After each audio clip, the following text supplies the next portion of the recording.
Victimes de guerre par Inès Lamberger. Combat meurtrier face à l'Allemagne et aux empires centraux.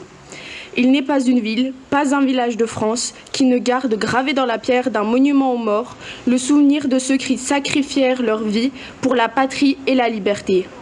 Ce 11 novembre 1918, la France déplorait 1 400 000 morts, 740 000 invalides, 3 millions de blessés et des centaines de milliers de veuves et d'orphelins. N'oublions pas ce lourd bilan, ni le courage héroïque des soldats de ce conflit, appelé à juste titre la Grande Guerre. Rendons hommage aux combattants de tout grade, français et alliés, qui ont fait preuve dans tous les secteurs du front d'un courage exemplaire méritant la reconnaissance de la nation. Beaucoup d'entre eux sont morts pour la France. En cette journée de recueillement, ayons une pensée également pour nos soldats tués ou blessés ces derniers mois en opération extérieure et inclinons-nous devant la douleur de leur famille. De Boris Vian par Adam Azal Besma et Nevin, élèves de CM2 de l'école des Avignonnais. Il est arrivé près de l'eau. Il y a plongé son visage, il riait de joie, il a bu, pourvu qu'il voyait sur le temps horrible. Le sang et l'eau se sont mêlés. Le temps d'attendre, l'autre rit, le temps de rire aux assassins, le temps de courir vers la femme, il avait eu le temps de vivre. Boris Vian. L'école CM2 des Avignonnais qui viennent de lire un superbe texte et remercier les élèves du collège institution Saint-Oyan qui procèdent aujourd'hui à la vente du Bleuet de France. Nous commémorons aujourd'hui le 104e anniversaire de la fin des hostilités, signé sur le plateau de Rotonde à Compiègne, dans un wagon où avaient pris place le maréchal Foch et les représentants du gouvernement allemand. Cela mettait fin à 4 années de souffrance.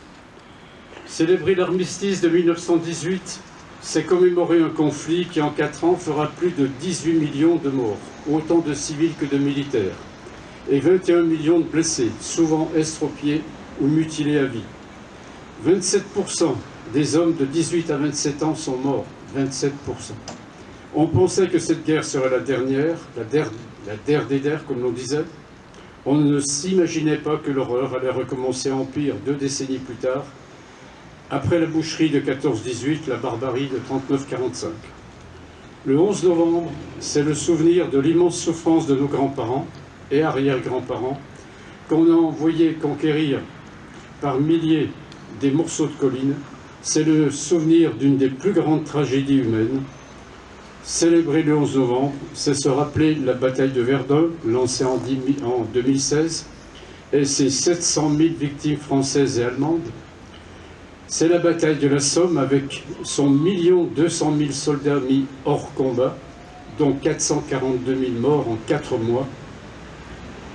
L'offensive de la Somme fut lancée le 1er juillet 1916 par l'armée anglaise, dont 19 240 soldats furent tués dès le premier jour.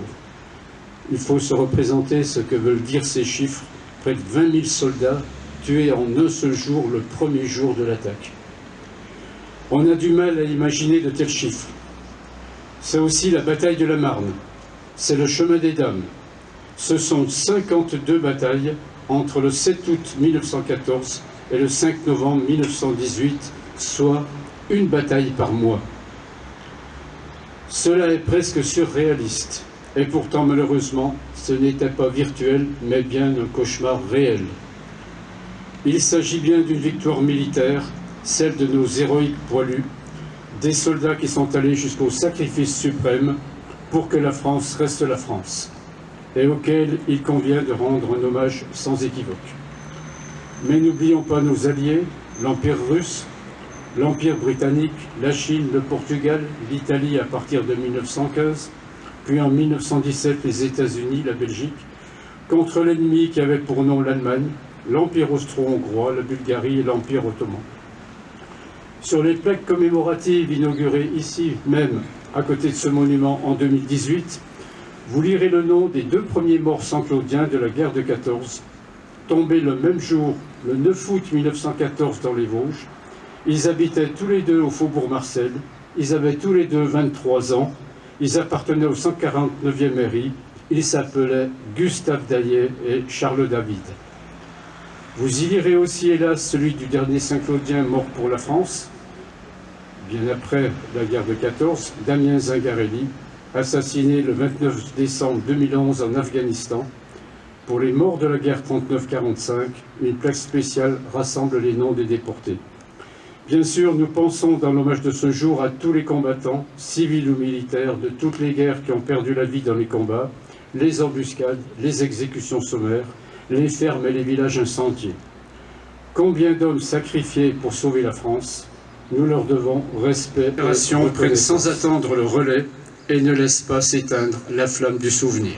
La nouvelle de la victoire se répand à la volée dans tout le pays, de clocher en clocher. L'écho du clairon vient d'annoncer la fin d'un conflit qui a éprouvé le monde et décimé les hommes. La fureur du canon s'est enfin tue, couverte par un immense éclat de joie. 11 novembre 1918, il est 11 heures. C'est l'armistice. Pour des millions de soldats venus du monde entier, c'est la fin de 4 terribles années de combat. Le soulagement est immense. La guerre est finie, mais pour les survivants commence un funeste décompte. Celui d'1 400 000 soldats français tombés au champ d'honneur, de 4 millions de nos militaires blessés ou mutilés, ces braves aux gueules cassées, qui plongent la nation entière dans l'effroi et l'émotion.